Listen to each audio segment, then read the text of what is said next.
Good afternoon. Jain रोजगार classes में आपका स्वागत है। मैं एल.के. झा। इतिहास में जैसा कि कल हम लोग पढ़ रहे थे कि पानीपत की युद्ध की स्थिति बन गई। पानीपत की युद्ध की स्थिति किस कारण बना? तो जैसा कि आप जानते हैं कि मराठा और अहमद शाह अब्दाली ये दोनों एक ही उद्देश्य को लेकर चल रहा था। तो जब दो व्यक्ति एक ही मंजिल को लेकर चले, एक ही विचार को लेकर चले, तो दोनों आपस में मिलेंगे अथवा दोनों आपस में एक दूसरे के यदि हित में नहीं है तो टकराएंगे। तो जैसा कि अहमद शाह अब्दाली के बारे में हम दो शब्द बता दें कि अहमद शाह अब्दाली नादिर शाह के सेनापति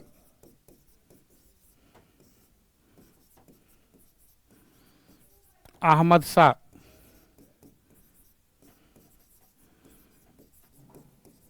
अब्दाली था।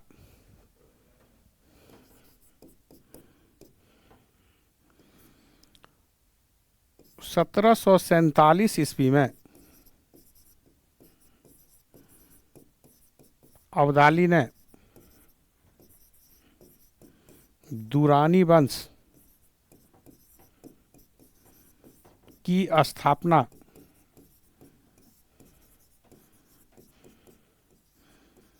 अफगानिस्तान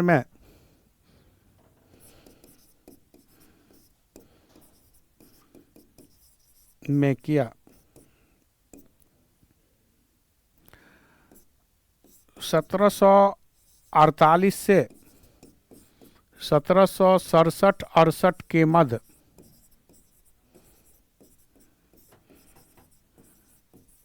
अब्दाली ने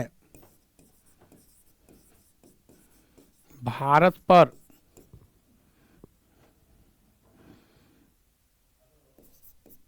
लगभग 8 बार आक्रमण किया।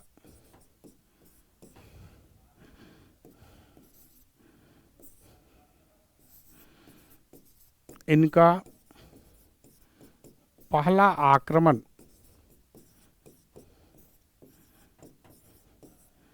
भारत पर 1748 में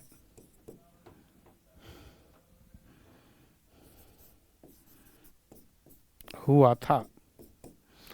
तो थोड़ा हम लोग देखें कि अहमद शाह अब्दाली के बारे में हम लोग जानना चाहते हैं कि अहमद शाह अब्दाली जो पानीपत के युद्ध में मराठा को पराजित कर भारत में मराठा की एक बड़ी शक्ति जो भारत में यह समझ में आ रही थी कि भारत में आने वाला समय में मराठा शासन करेगी, उस शासन पद्धति को कुचलने वाला अहमद शाह अब्दाली वास्तव में है कौन? तो अहमद शाह अब्दाली वास्तव में नादिर शाह का ये सेनापति था। नादिर शाह जो 1739 ईस्वी में भारत पर आक्रमण किया और करनाल के युद्ध में मोहम्मद शाह रंगीला को पराजित कर काफ़ी प्रभावशाली हो गया। भारत से नादिर शाह ने बहुत सारा सामग्री लूट कर ले गई, धन संपत्ति लूट कर ले गई, जिसमें मयूर सिंहासन और उसमें जड़ित कोहिनूर हीरा भी शामिल था। तो जैसा कि हम जानते हैं कि नादिर शाह को फारस का, ईरान का नेपोलियन कहा जाता है, लेकिन बाद में नादिर शाह मानसिक संतुलन खो दिया और ऐसा है कि उसके बाद उनकी हत्या कर दी गई। तो उनके हत्या के बाद उनके एक बड़े सेनापति, योग्य सेनापति, महत्वाकांक्षी सेनापति अहमद शाह अब्दाली था। अहमद शाह अब्दाली ने क्या किया कि उनके मयूर सिंहासन कोहिनूर हीरा जो उसमें जड़ित था, तो कोहिनूर हीरा सहित अधिकांश जो उनकी संपत्तियां थी, महत्वपूर्ण हीरा जवाहरात आदि, वे सभी लेकर अफगानिस्तान आ गया। और 1747 में उसने एक नई वंश की स्थापना की, दुरानी वंश। इसे दुरानी वंश को इसको पूरब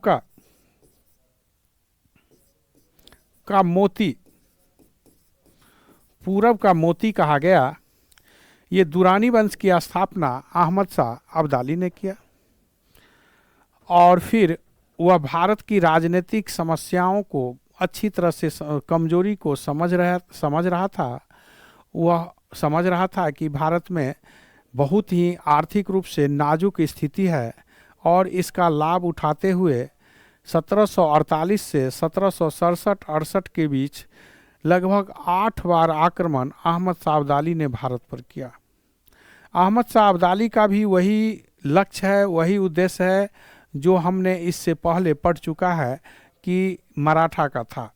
मराठा और अहमद शाह अब्दाली के दोनों के विचार एक दूसरे से मिलता जुलता था और यही कारण था कि दिल्ली पर अपना हितैषी, अपने हित में जो व्यक्ति हो उसको बड़े बड़े पद पर बैठाना और पंजाब पर नियंत्रण करना, यही अहमद शाह अब्दाली का लक्ष्य था और यही मराठा का लक्ष्य था। तो एक जंगल में हम सुनते हैं कि दो शेर नहीं रह सकते हैं, तो एक ही विचार, एक ही उद्देश्य को लेकर दो व्यक्ति के बीच टकराहट होती है और ये टकराहट 1759 में चरम पर पहुंच जाती है जब रघुनाथ राव की हत्या कर दिया जाता है अफगानियों द्वारा। ये पानीपत युद्ध का तात्कालीन कारण बना। मूल कारण तो आपको पता है कि दोनों के बीच अधिकार को लेकर, अपने उद्देश्य को लेकर जो शक्ति परीक्षण था वह महत्वपूर्ण थी। अब हम लोग पढ़ेंगे पानीपत का युद्ध।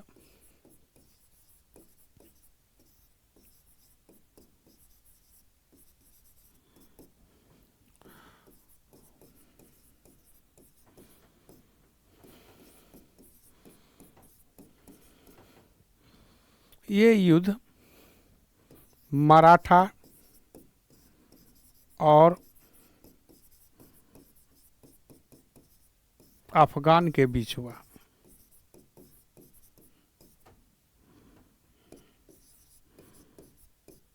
इस युद्ध में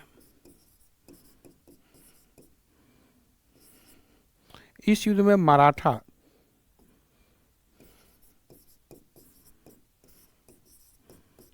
का नेतृत्व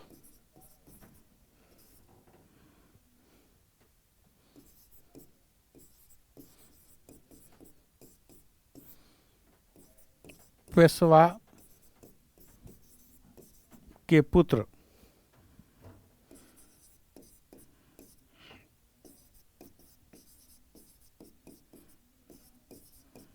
विश्वास राव ने किया।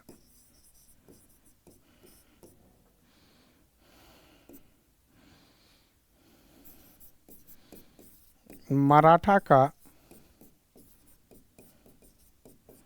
वास्तविक नेतृत्व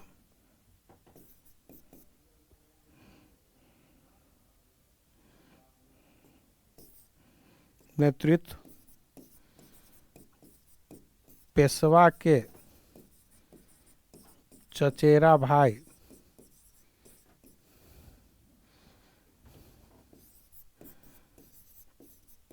विश्वास राव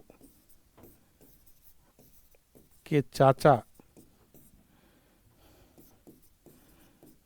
सदाशिव राव भाव ने किया। अब देखिए, इस युद्ध में मराठा की हार होगी।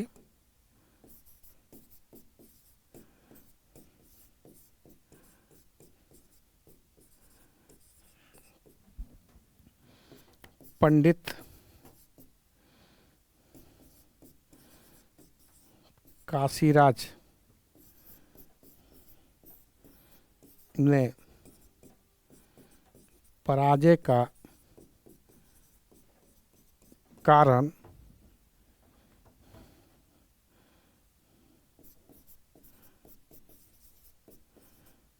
सदाशिव राव भाव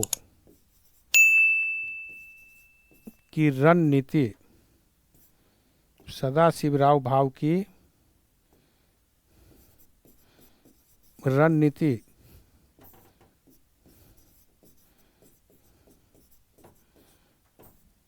कमजोरी को माना है। अब देखिए एक बड़ा युद्ध जो भारत के इतिहास में प्रसिद्ध है और वह युद्ध है पानीपत का युद्ध। ये पानीपत का तृतीय युद्ध है। पानीपत का तृतीय युद्ध हम जैसा कि जानते हैं कि ये पानीपत का तृतीय युद्ध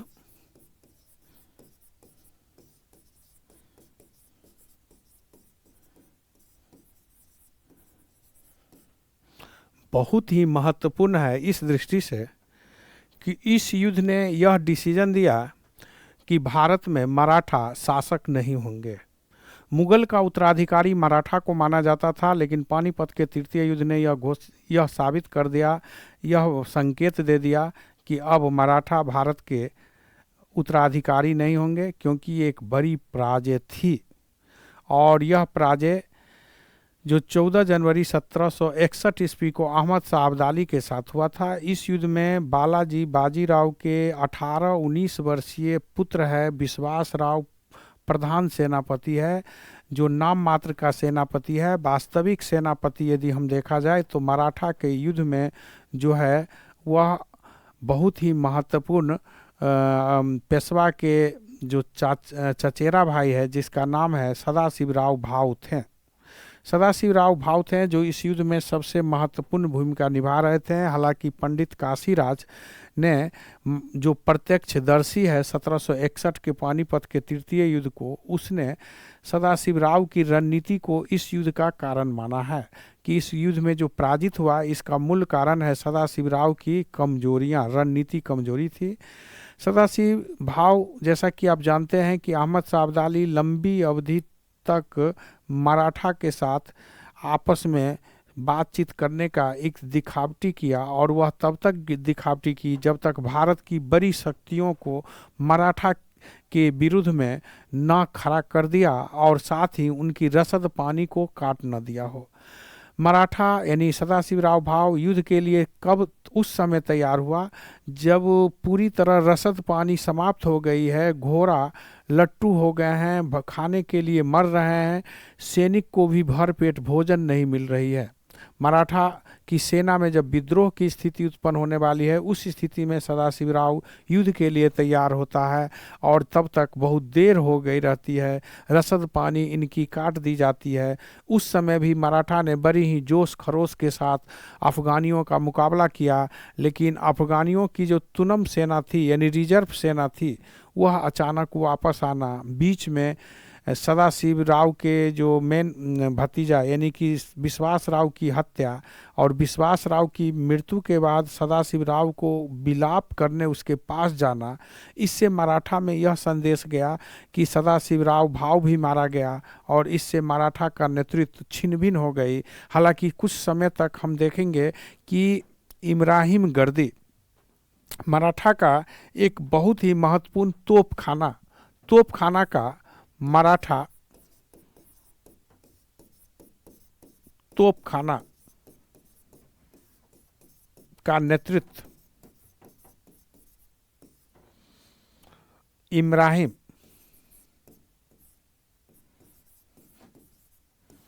गर्दी कर रहा था।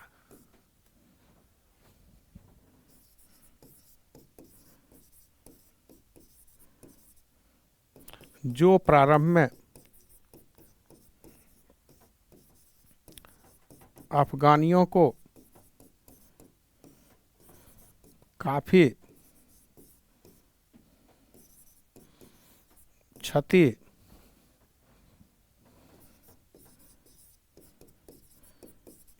पहुंचाया था,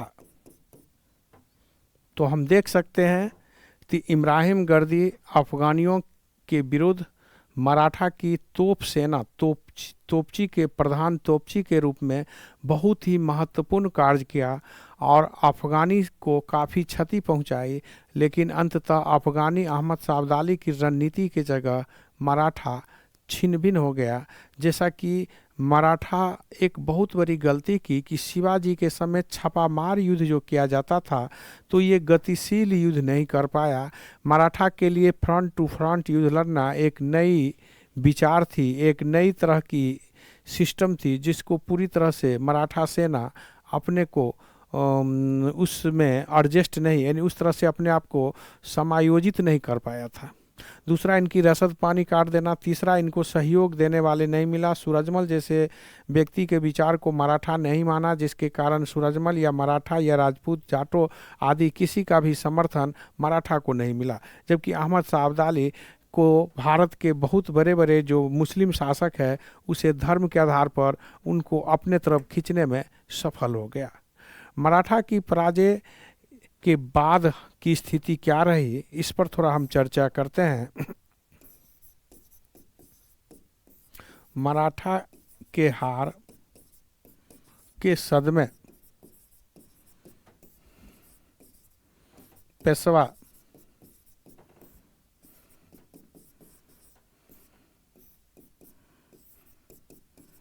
बालाजी बाजीराव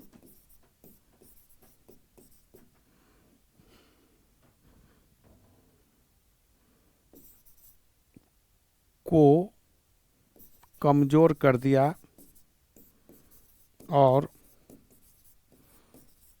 इनकी मृत्यु का कारण बना।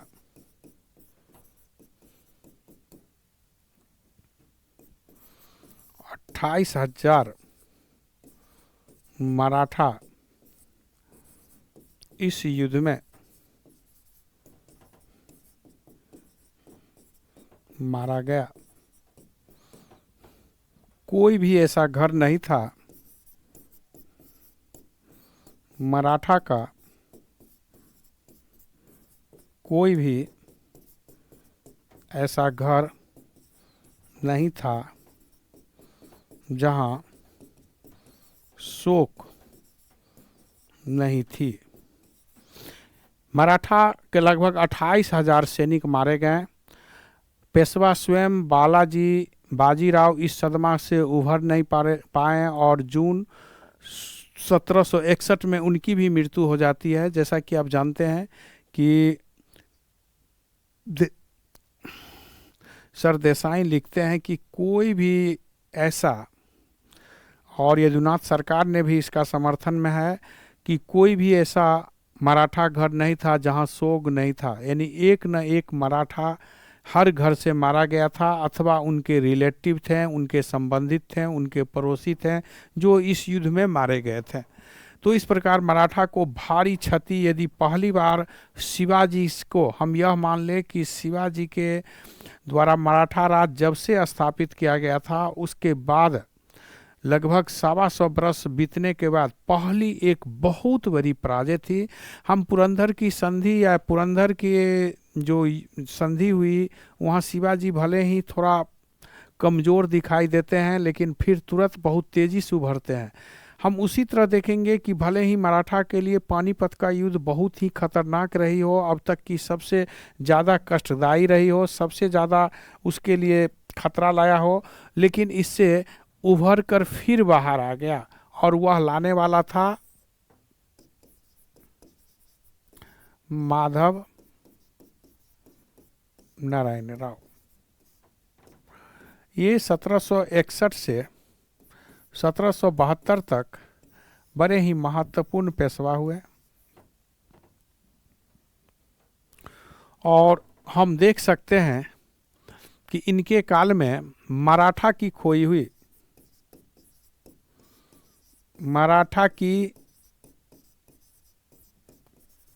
हुई शक्तियों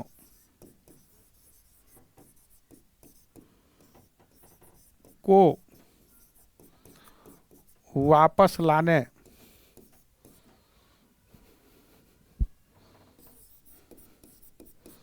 वाला पेशवा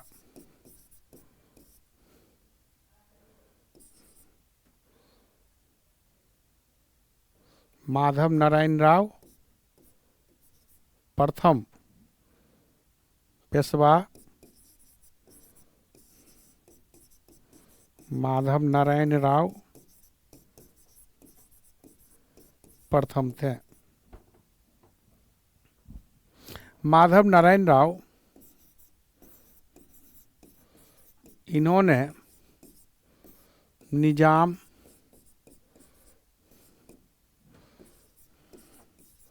हैदर अली आदि को पराजित किया।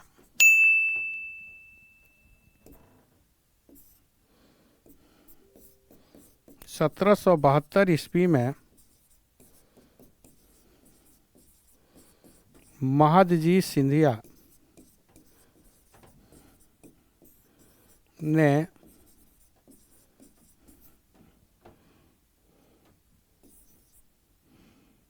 शाह आलम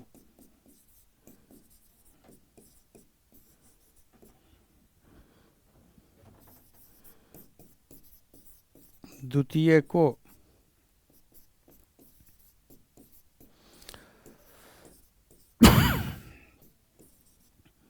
दिल्ली की गद्दी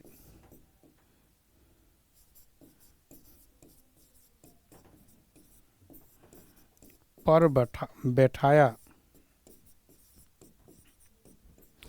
अब थोड़ा गौर करेंगे कि उनके मृत्यु के बाद माधव नारायण राव पेशवा बनते हैं 1761 से 1772 तक।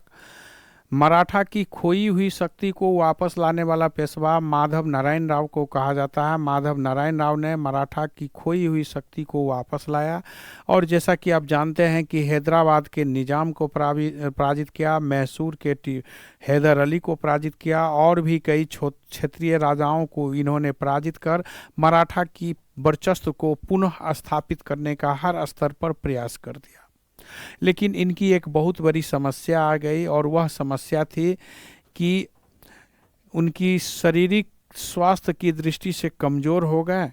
1772 ईस्वी में मराठा पुनः सर्वोच्च भारत की शक्ति बन गई जब अहमद शाह अब्दाली को महदजी सिंधिया ने दिल्ली के सिंहासन पर बैठाया। जैसा कि आप जानते हैं कि अहमद शाह अब्दाली जो पटना में राज्याभिषेक जो अहमद शाह अब्दाली जो इलाहाबाद को अपना राजधानी बनाकर शासन कर रहा था और जैसा कि आप जानते हैं कि वे डर से दिल्ली नहीं जाता था।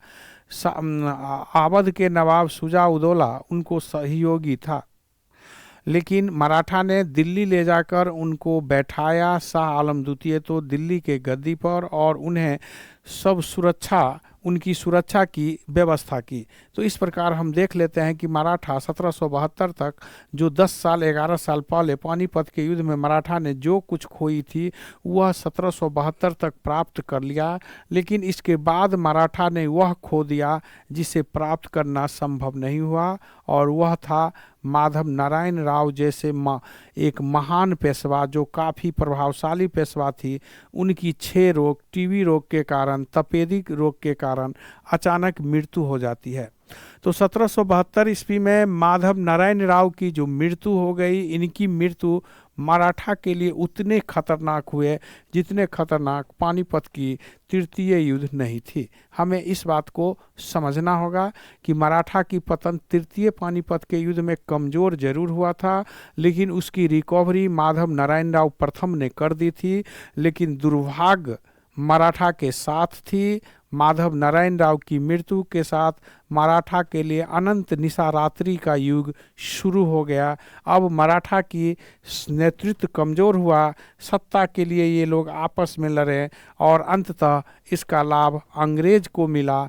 3 एंग्लो मराठा युद्ध का सामना करना पड़ा। जैसा कि आप जानते हैं नारायण राव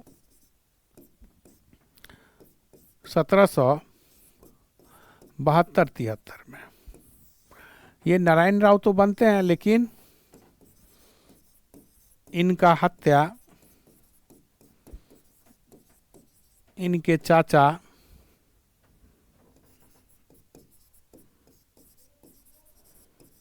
रघुनाथ राव ने कर दिया,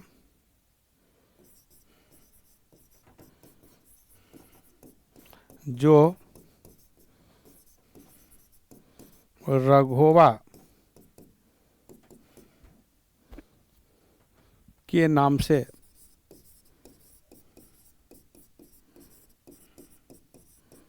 जाना जाता है। रघोवा स्वयं को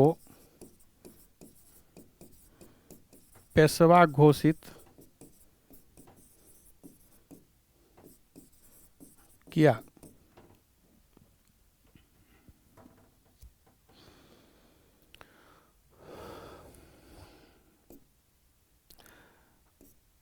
बॉम्बे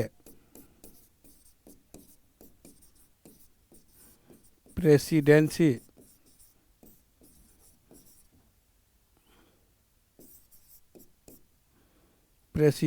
के साथ 1775 में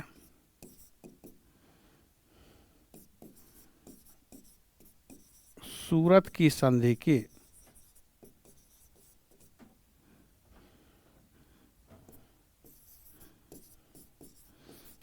अंग्रेज के सहयोग से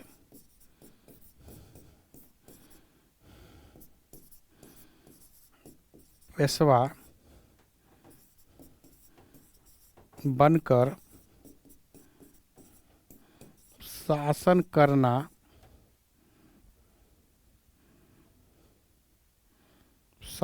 करने का प्रयास किया।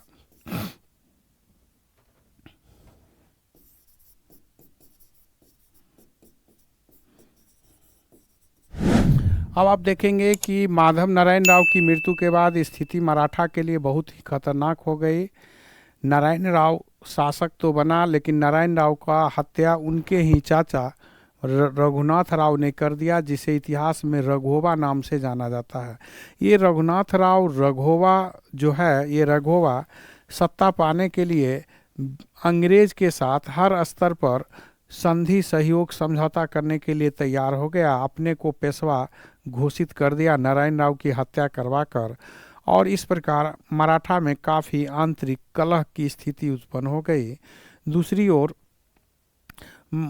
नारायण राव के पुत्र को माधव नारायण राव द्वितीय के नाम से पेशवा घोषित किया गया।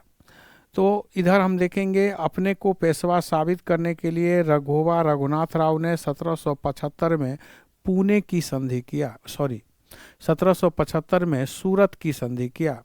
और ये सूरत की संधि रघोवा ने बॉम्बे प्रेसिडेंसी से किया, जिस बॉम्बे प्रेसिडेंसी को युद्ध या संधि करने का अधिकार नहीं थी। जैसा कि हम लोग जानते हैं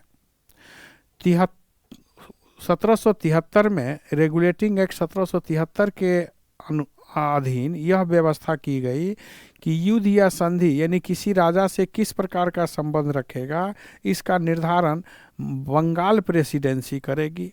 तो निस्संदेह यह अधिकार बंगाल प्रेसिडेंसी को थी, लेकिन 1775 में बॉम्बे प्रेसिडेंसी से, जैसा कि हम देख रहे हैं कि वे सूरत की संधि करने का प्रयास किया और यह अवैध संधि थी।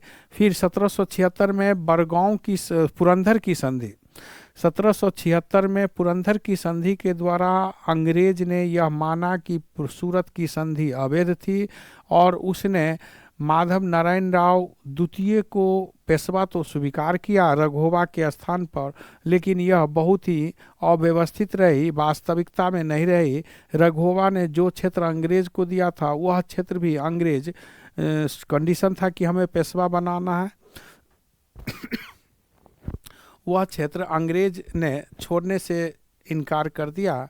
इस प्रकार हम देख सकते हैं कि अब एक युद्ध होगा जिसे हम 3 अंगल मराठा युद्ध की चर्चा हमने की थी, उसमें पहला अंगल मराठा युद्ध पर हम चर्चा करेंगे।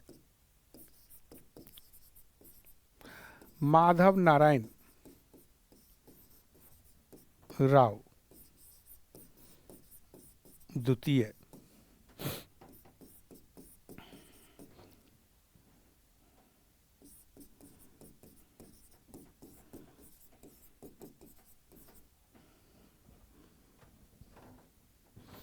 पंचानवे 96 तक की है इनका टाइम। अब हम देखेंगे कि 3 व्यक्ति का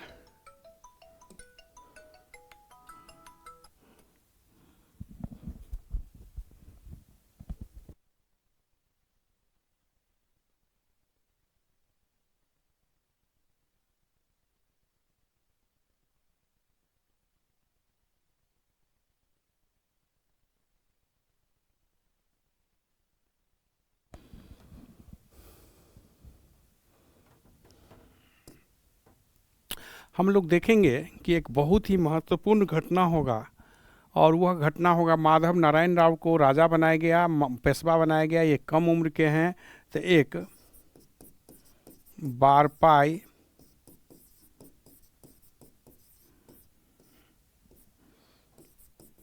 परिषद बनाया गया। इसमें 12 सदस्य थे, जिसमें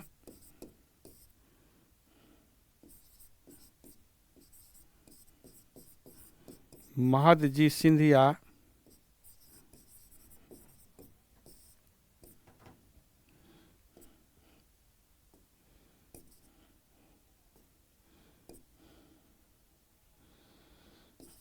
नाना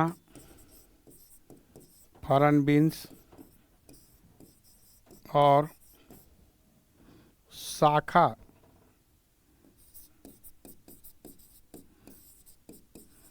राम बापू थे, जिन्हें त्रिमूर्ति कहा गया।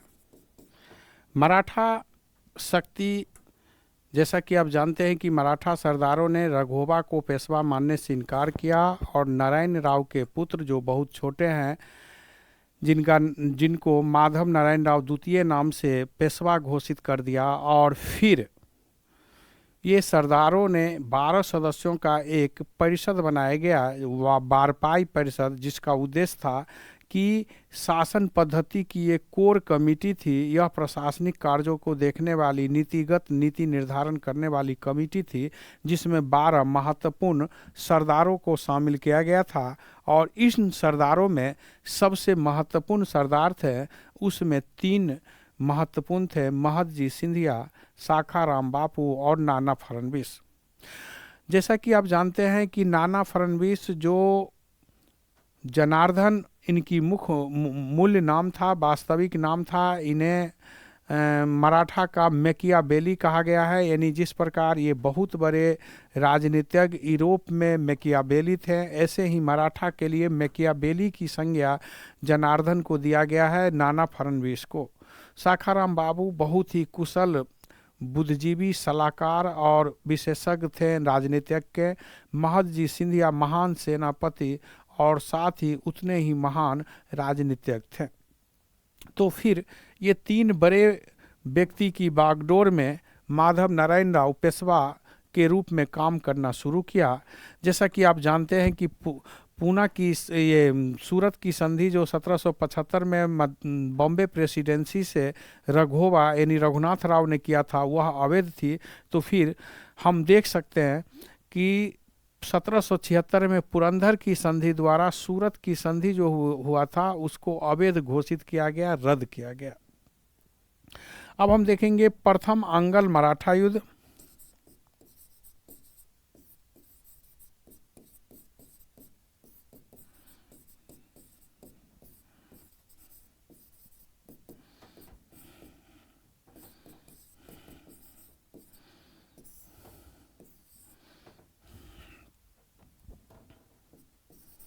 युद्ध का कारण था तत्कालीन अंग्रेज का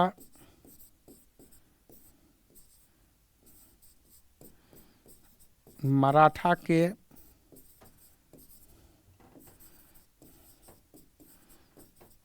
आंतरिक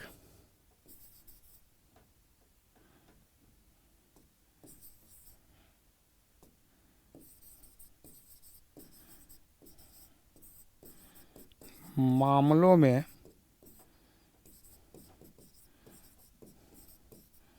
हस्तक्षेप करना। जैसा कि आप जानते हैं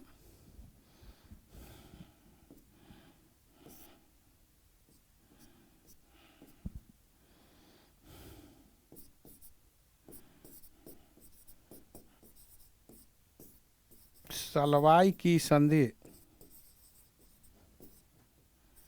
1782 द्वारा प्रथम आंग्ल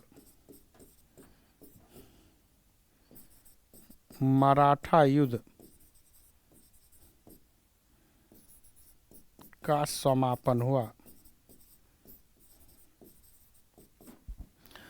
हम बताना चाहेंगे कि बहुत सारी संधि है जिसमें हम कुछ संधि का चर्चा भी कर देंगे, लेकिन यहाँ आप पहले यह समझे कि प्रथम आंग्ल मराठा युद्ध का मूल कारण था कि बहुत बड़ी बात थी कि मराठा जो अब तक स्वाभिमान के लिए, अपने सशक्त नेतृत्व के लिए, वीरता के लिए जाना जाता था, उस मराठा के बीच अब अंग्रेज इंटरनल मामला में, उनके राजनीतिक मामला में हस्तक्षेप करने लगा और इसका मराठा ने भारी विरोध किया और यही युद्ध का पहला कारण बन गया, तात्कालीन कारण बन गया। पहला मराठा युद्ध का 1775 से 1782 तक प्रथम आंग्ल मराठा युद्ध हुआ।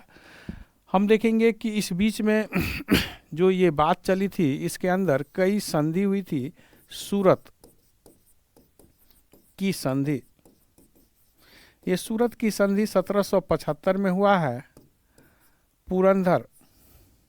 पुरंदर की संधि द्वारा सूरत की संधि को रद्द कर दिया गया।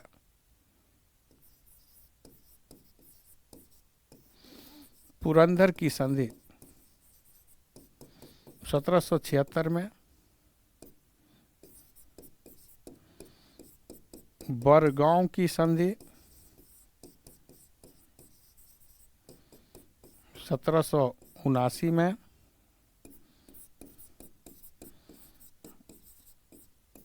सलवाई की संधि 1782 में, बसीन की संधि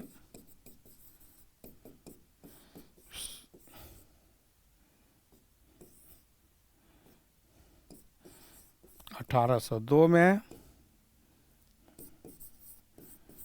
सुरजी अर्जन गांव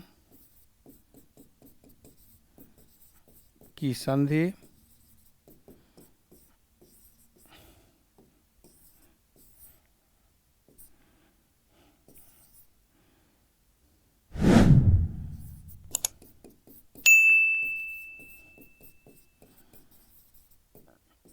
1804 में,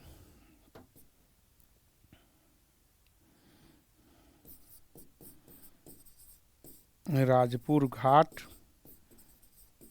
की संधि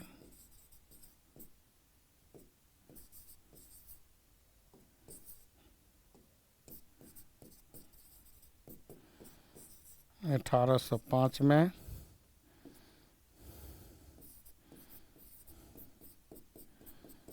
देवगांव की संधि 1806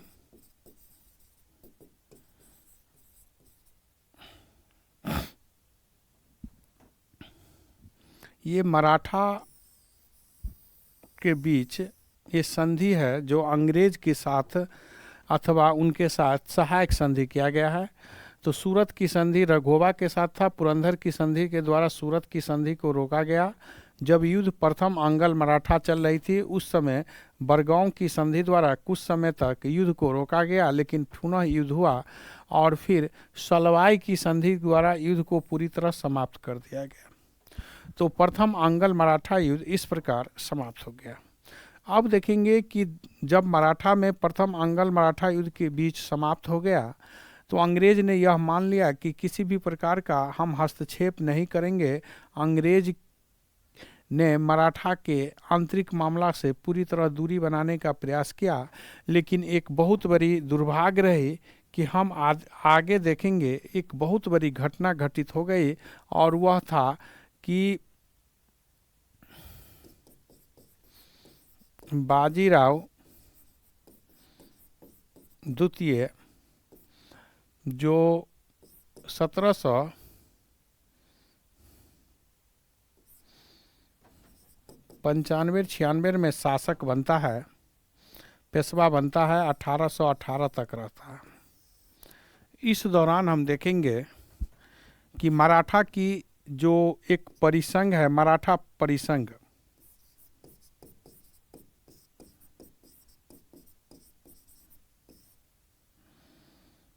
पेशवा पुणे।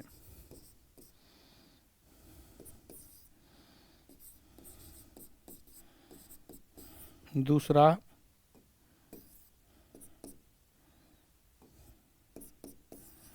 सिंधिया ग्वालियर। तीसरा भोसले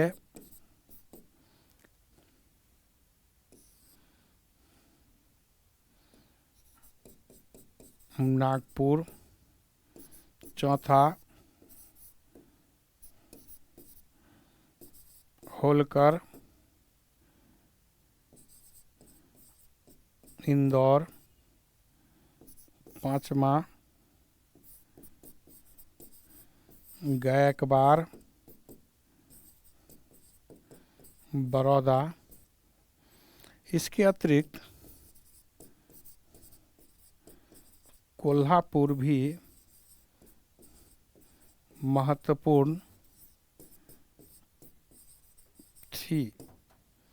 ये पुणे परिसंघ के बारे में थोड़ा हम लोग देखें कि मराठा परिसंघ जिसमें पुणे सबसे महत्वपूर्ण है, और ये पुणे मराठा परिसंघ ये मुख्यालय हुआ सब, ये मराठा का मुख्यालय हुआ।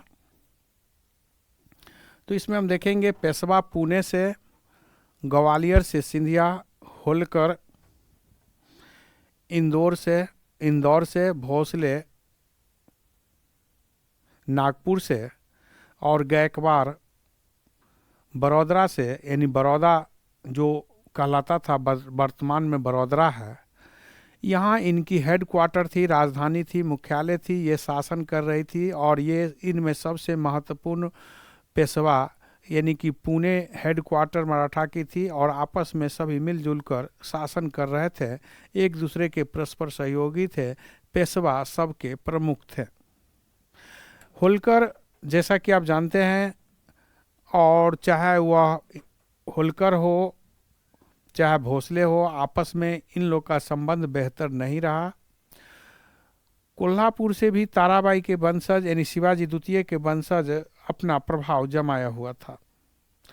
तो जब आपस में इनका संबंध बहुत अच्छा नहीं रहा, आपस में ये लोग लड़ते झगड़ते रहे, और झगड़ने के दौरान में काफ़ी उतावला एक दूसरे के जानी दुश्मन तक हो गए। इस स्थिति में जो रघोबा यानी रघुनाथ राव के बेटा बाजीराव द्वितीय नाम से अंतिम पेशवा है, ये बाजीराव द्वितीय ये अंतिम पेशवा है।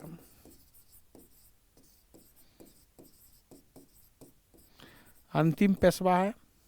ये रघोबा रघुनाथ राव के पुत्र है, और इसके बारे में कहा गया है कि नालायक बाप का नालायक बेटा, यानी पिता के अयोग पुत्र के रूप में रघोबा रघुनाथ राव जो है उनके पुत्र बाजीराव द्वितीय को माना गया है। बाजीराव द्वितीय आपसी मतभेद जो थी, जो लड़ाई थी, उसको संभालने में, उसको समझौता करने में, उसको अंतिम रूप से निदान करने में सक्षम नहीं हुआ, और अंततः इसने क्या किया, एक बहुत बड़ा गलती कर दिया।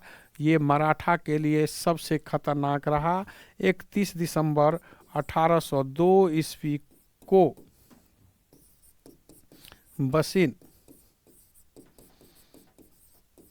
बसई की संधि, यह सहायक संधि है।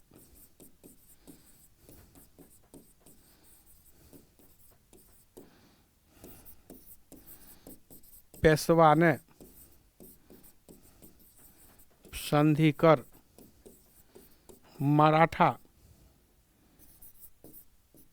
की स्वाधीनता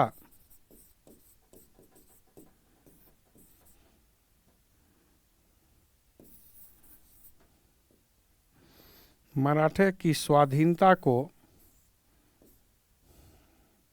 बेच डाला।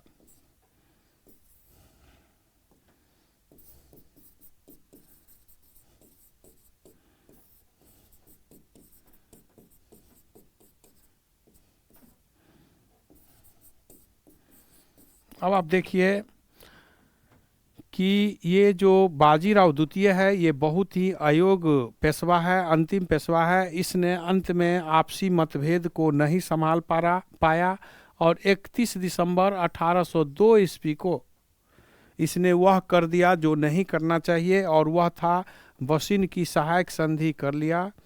तो जिस प्रकार बसई या वशिन की सहायक संधि हुआ, इस संधि के द्वारा मराठा की जो एकता थी, मराठा की जो स्वाधीनता थी, मराठा की जो आज़ादी थी, उनकी पूरी तरह से नष्ट हो गया। क्योंकि जब कोई सहायक संधि होती थी तो उसकी पहली कंडीशन थी कि सहायक संधि करने वाला सर्वप्रथम अंग्रेज की अधीनता स्वीकार करेगी।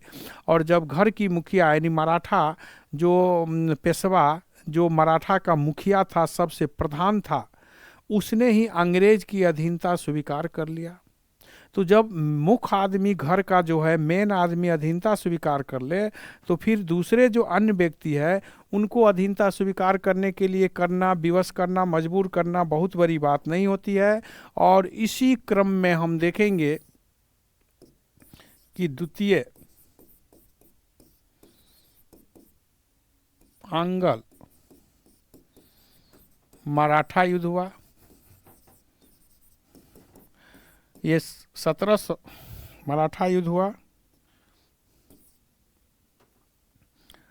1803 से 5 के बीच।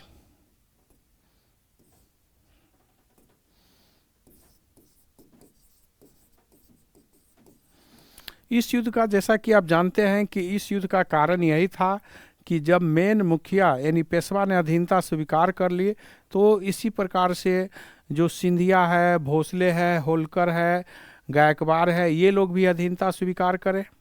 लेकिन इन लोगों ने अधीनता स्वीकार करने से मजबूर नहीं किया, और अंततः इन लोग के साथ युद्ध हुआ। और युद्ध के बाद सिंधिया ने सुरजी, अर्जुन गांव की सहायक संधि की।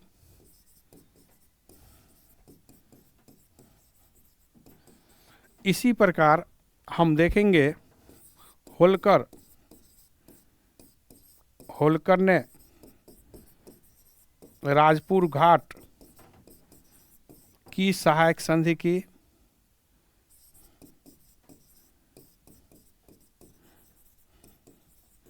और फिर इसी प्रकार एक और संधि हम देख लें कि भोसले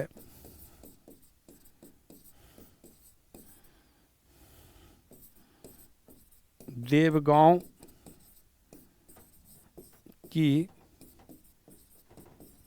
सहायक संधि की।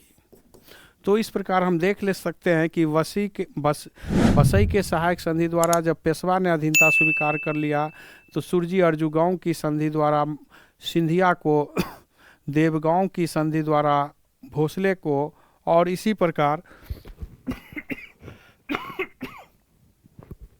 होलकर को राजपुर घाट की संधि द्वारा अधीनता स्वीकार करने के लिए अंग्रेज ने विवश किया। क्योंकि ये सभी सहायक संधि है। और इसके साथ ही द्वितीय अंगल मराठा युद्ध समाप्त हुआ। जब ये लोग सहायक संधि कर लिया तो द्वितीय अंगल मराठा युद्ध समाप्त हो गया।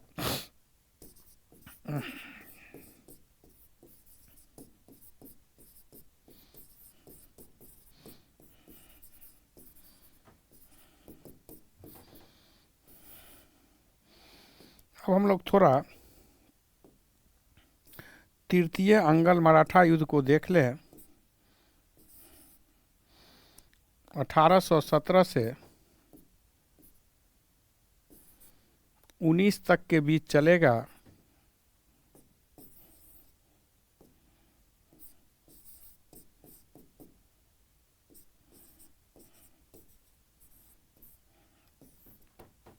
इस युद्ध का तात्कालीन कारण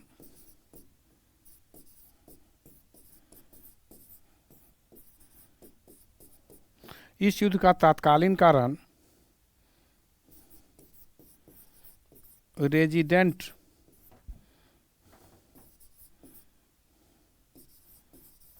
किर्की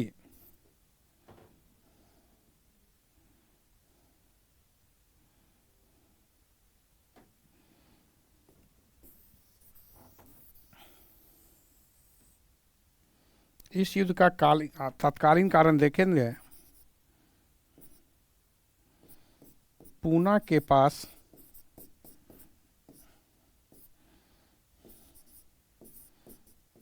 किरकी में स्थित रेजिडेंट के महल में आग लगाना था। अब हम देखेंगे तृतीय अंगल मराठा युद्ध 1817 से 1819 के बीच होता है। इस युद्ध का तत्कालीन कारण बना था कि बसई के संधि के द्वारा जो किरकी में पुणे के पास रेजिडेंट रह रहा था, जो कि पेशवा और अंग्रेज के बीच संबंध स्थापित करने वाला पद था, ये रेजिडेंट जो प्रतिनिधि के रूप में अंग्रेज या किसी राजा के बीच हुआ करता था, उसके महल में आग लगा दिया गया और अंग्रेज ने इसके लिए जिम्मेवार किसको मान लिया? मराठा को मान लिया, पेशवा को मान लिया, जबकि वास्तव में ऐसा कुछ नहीं था। इस युद्ध से बाजीराव द्वितीय का कोई विशेष लेन देन नहीं था इस संदर्भ में, लेकिन चूंकि अब लॉर्ड हेस्टिंग्स जो पिंडारियों का दमन कर चुका था, पिंडारियों के दमन का विस्तार ही तृतीय अंगल मराठा युद्ध माना जाता है। अब वह चाहता था कि मराठा राज का भी वह समय आ गया है कि उसे ब्रिटिश भारत में विलय कर लिया जाए, और इसी संदर्भ में हम देखेंगे कि तृतीय अंगल मराठा युद्ध को, तृतीय अंगल मराठा युद्ध में किरकी के रेजिडेंट के महल में आग लगाना सबसे महत्वपूर्ण घटना थी। हालांकि उसमें रेजिडेंट मारा नहीं गया, ना ही घायल हुआ, लेकिन फिर भी इसके लिए अंग्रेज ने पेशवा को षड्यंत्रकारी माना और फिर तृतीय अंगल मराठा युद्ध की घोषणा कर दिया। और यह लॉर्ड हेस्टिंग्स के काल में हम देखेंगे, जो लॉर्ड हेस्टिंग 1813 से 1823 तक लॉर्ड हेस्टिंग्स अंग्रेज जो बहुत प्रभावशाली रूप से भारत के मराठा जैसे राज को समाप्त करने के लिए कृत संकल्प था, उससे पहले सुगोली की संधि द्वारा सुगोली की संधि द्वारा नेपाल के साथ भी संधि किया। नेपाल के साथ 1814 से 16 के बीच युद्ध लड़ा और 1816 में सुगोली की संधि द्वारा नेपाल का बहुत बड़ा क्षेत्र ले चुका था, काफ़ी प्रभावशाली हो चुका था। पिंडारियों के दमन के बाद भी प्रभाव काफ़ी बढ़ गई थी और इसी प्रभाव का अंतिम परिणाम मराठा के द्वारा जो है वह पूरी तरह से समाप्त करने के लिए, मराठा को पूरी तरह से समाप्त करने के लिए उन्हें बहाना मिला, एक मौका मिला और उसका लाभ उठाया। मराठा ने भी इस बार बड़े हैं फिर सशस्त्र रूप में अंग्रेज का मुकाबला किया, अष्टी और कोरेगांव के जैसे बड़े युद्ध किया, लेकिन इस युद्ध में अंग्रेज की पराजय हुआ, इस युद्ध में मराठा की पराजय हुआ। अष्टी और कोरेगांव के निर्णायक जैसे युद्ध में मराठा अंग्रेज के द्वारा पराजित हुआ। अंग्रेज ने मराठा को पराजित कर दिया और जब मराठा कोरेगांव और अष्टी के युद्ध में पराजित हो गया तो फिर अंग्रेज ने मराठा के साथ संधि कराया, जिसमें मंदसौर की संधि, ग्वालियर की संधि और पुणे की संधि है।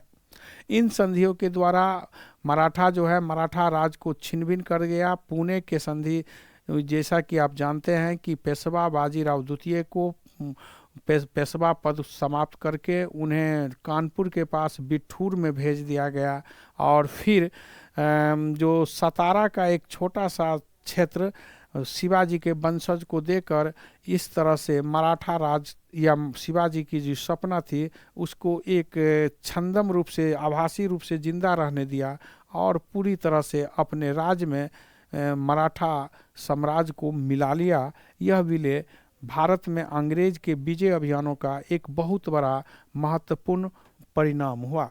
जैसा कि जानते हैं मराठा के पराजय का सर्वप्रमुख कारण था एकता की कमी। भारत में सबसे सशक्त मुकाबला यदि अंग्रेज का किसी ने किया तो वह मराठा ने किया, व्यक्ति विशेष में टीपू ने किया, लेकिन सशक्त मुकाबला यदि मराठा का किसी ने किया तो वह करने वाला जो था वह था मराठा के पतन से भारत में ब्रिटिश साम्राज्य की स्थिति बहुत ही सुदृढ़ हो गई। अब यह निर्विवाद रूप से भारत की सबसे बड़ी शक्ति बन गई।